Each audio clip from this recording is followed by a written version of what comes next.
लक्ष्मी निवास मालिकेच्या येणाऱ्या पुढील भागात आपल्याला असं बघायला मिळत आहे की आता जयंत पुन्हा आजीच्या खोलीमध्ये पोहोचलेला असतो. आजीला आता शुद्ध आलेली असते. आजी उठून बसलेली असते आणि ती आता लक्ष्मीला काहीतरी सांगण्याचा प्रयत्न करते आणि तिथे जयंत पोहोचतोय. जयंत आजीला धमकी देतोय की आजी तू जर तोंड उघडलंस तर तुझी हालत मी पूर्वीसारखी करून टाकेन. माझा नाईलाज आहे. आणि असं म्हणून तो पुन्हा आजीच्या तोंडावर उशी दाबायला तिथे पोहोचलेला असतो.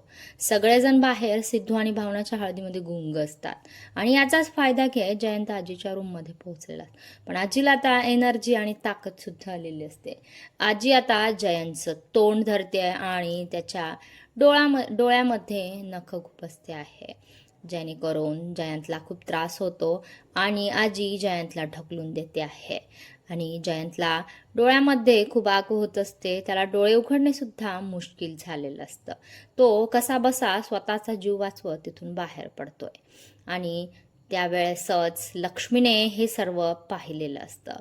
पुढे जयंत आजीला म्हणतो की आजी तू जर तोंड उघडण्याचा प्रयत्न केलास तर, असं म्हणून तो आजीच्या तोंडामध्ये काहीतरी गोड शिरा कोंबतो आहे. आणि हा सर्व प्रकार लक्ष्मीने गुपचूप रूममध्ये येऊन पाहिलेला असतो. कारण की अगोदरच लक्ष्मीला संशय आलेला आहे की जयंत आजीच्या खोलीमध्ये सारखा जात आहे आणि आजीसुद्धा त्याला पाहिल्यावर खूप घाबरते आहे. आणि ह्याचा शोध लावण्यासाठी लक्ष्मीने आजीच्या खोलीमध्ये लपून पाहिल्यावर तिला जयंतचा हा काळा चेहरा समोर आलेला आहे.